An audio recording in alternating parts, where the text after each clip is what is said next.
The issues that have to do with FCMAT and who actually runs the Oakland School District are actually national issues, but they come and go out of the consciousness of Oakland people, depending on what we're struggling over and what's in the newspaper and who's on the school board.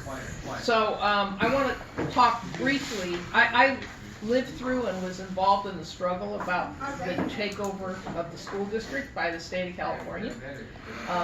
And it started in 1988, and we actually successfully stopped the state from taking over several times. And then finally, when Don Parada was the president of the state senate, he had lots of money, and his fellow state senators generally will vote for what the representative of that district wants, and they all owed him big time, because the one thing he was really good at was collecting money from various people for contractors and so on. I guess people may know the history of Parada, and so he was able to get whatever he wanted, and what he wanted was really to screw Oakland. And he thought it was going to actually get him elected to be mayor somehow. But that fortunately didn't work out, because by the time people in Oakland had watched the results of state takeover for a few years, they didn't want him to be mayor, and so he lost the mayor's race. So that was one of those kind of happy vindications of don't do evil things because they might eventually catch up with you. So that was a while ago, but it's actually quite important because it's now a very big national issue, because there are school districts being taken over by the states all over the country. And in every case, it's a case of the political disenfranchisement of communities of color, particularly the African American community. So in every place where a state has taken over their school district, the city school district had a very large portion of African American students. And in one case that's occurring right now, in Houston, the Houston Teachers Union has filed suit against the attempt to take over their district on the grounds that it's voter suppression. And that's logical, right? If the people in Beverly Hills and Piedmont get to elect both state representatives and school board members, and Oakland people only get to elect state representatives but not school board members, or not fully enfranchised school board members, then we have less of a franchise in terms of our voting. So they've filed this suit. It's gone to the federal court, and they sent it back to the state court. It's in process now. There's also a very good book on this whole thing called Takeover, and it's written by a Rutgers professor who's actually very involved in fighting takeovers. So that's the big picture.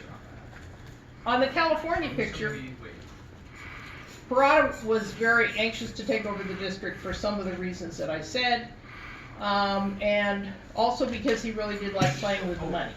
He wanted to have as much money in the hands of his political allies as possible. And so when he proposed taking over the Oakland School District, he didn't propose a loan like other districts, which was the amount of debt they might have. At the time, people argued that Oakland actually didn't need a loan at all, because other districts had been allowed to use their construction bonds money as collateral. For some reason, Lockyer, who was best friends with Parada and was at the time in state government and got to rule on this, said that Oakland couldn't use its bonds that way, even though other districts had been allowed to. Even if Oakland needed a loan at all, the most it needed was $37 million. Parada imposed a $100 million loan on the district. So why wouldn't you be happy to get $100 million? Because it puts you in debt for life, right? It's a lot of money. Nobody has ever had a $100 million loan, and no one else has ever had a loan that was greater than what the debt was that they had at the time. And again, Parada liked to play with the money, so if there was state takeover and he was in control of who was put in control of the district, then he'd be able to tell them what to buy and where to buy it. And there's lots of instances, and if people are not familiar with this history, I'm not going to spend a lot of time on it today, but there are many instances where Parada just spent money on things nobody needed. He demanded, when Chagonis was superintendent, he asked him to buy waterless toilets. And Murata said, I have a few more other good uses for our money. I don't think we need waterless toilets, but they were being sold by a friend of Murata, so he was very angry about it. So there are many, many examples of it. He was a supremely corrupt politician. So he imposed this $100 million law. Well, the way the thing works is that then your school board is completely disenfranchised. And they put in place a state administrator who has all the power. So Randy Ward was put in charge of the district. He had all the power. The school board had none. And he spent the money whatever way he wanted to. So one of the things he did was open many charter schools, because that was one of his big things. And the other thing he did was spend a bunch of money on who knows what. By the time the various state administrators who ran the district were not full power administrators anymore, the district debt had gone up from $37 million to $80 million. So they spent a bunch of money which we had no power over at all. Now I know we feel disempowered all the time, but in that case, there was nobody from Oakland who had any power at all over the spending of this money. Yeah. So this Randy Ward, who was at the state level, was the one that was making all the decisions about how to spend the money relative to the Oakland School Board, and the Oakland School Board had no say in any of those decisions. You would go to school board meetings, they would have discussion, and then they would take a vote. And Randy voted, and that was it. So he was the king. He was the king. Absolutely. Absolutely. And there were a lot of other things that came at the same time, things that now we are disturbed by. Then I think people weren't watching so much. But the whole thing about the business corporate language around education, the whole thing about people weren't students anymore, they were clients or customers, or right. You know, the whole thing of businessifying the district, which has increased. You know, yeah. But it's important because it changes people's mindset about their rights and what they want for their kids and that kind of stuff. And that all came with Randy Ward too. So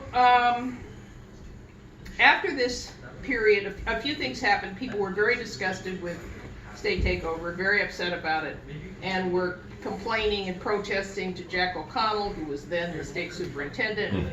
Ron Dellums was elected to be mayor, and he went, one of the very first things he did when he was elected was he drove up to Sacramento, met with Jack O'Connell, and said, I'm the mayor now, we want our school district back.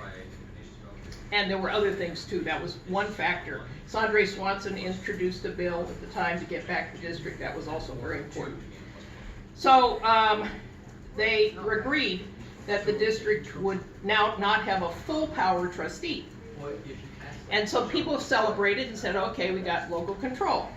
But in fact, it was very partial, because the loan hadn't been paid off, and as long as you, quote, owe money to the state. Now we got to think about how we can owe money. We are the state, right? We're, same government, right? We pay taxes to the state, we pay taxes to the city. I mean, it's not like we're some, evil foreign something or other invaded. This is our community, it's our state, right? Anyway, we have to pay back this money at high interest. And so the power given back to the district was never complete. So who became in charge of the district was one, an elected school board, but also a state trustee and this body called FCMAT. And FCMAT is the Fiscal Crisis Management Assistance Team. It's a body which comes out of Bakersfield. It's, as far as I'm able to determine, all white, although, maybe there's somebody hiding I haven't seen. But, and they have the power to direct the district in a variety of ways. And they do it behind the scenes. They don't come out in public and say, these are our declarations.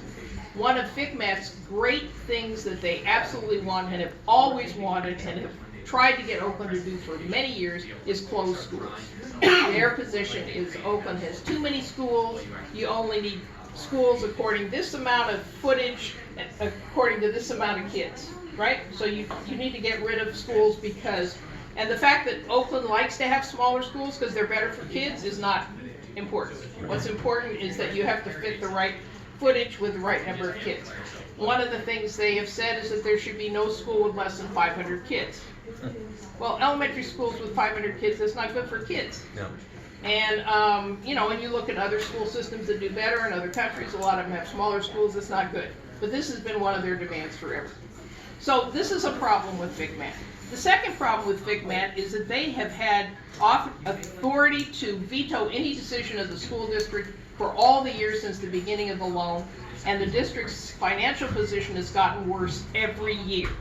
So if they are in charge of the district having a wonderful financial situation, they have done a pretty awful job, because the debt of the district has gone up, not down. And all these things that we hear about, you know, various things that, you know, there was a guy who was being paid $30,000 a month to do construction. $30,000 a month. Well, FCMAT allowed that. Antoine Wilson made all these horrendous expenditures and got this huge salary. FCMAT could have vetoed any of that and did not. So when it's kind of the things, which my political interpretation is that this is very much related to gentrification, to corruption on the part of those people who have this power in the state.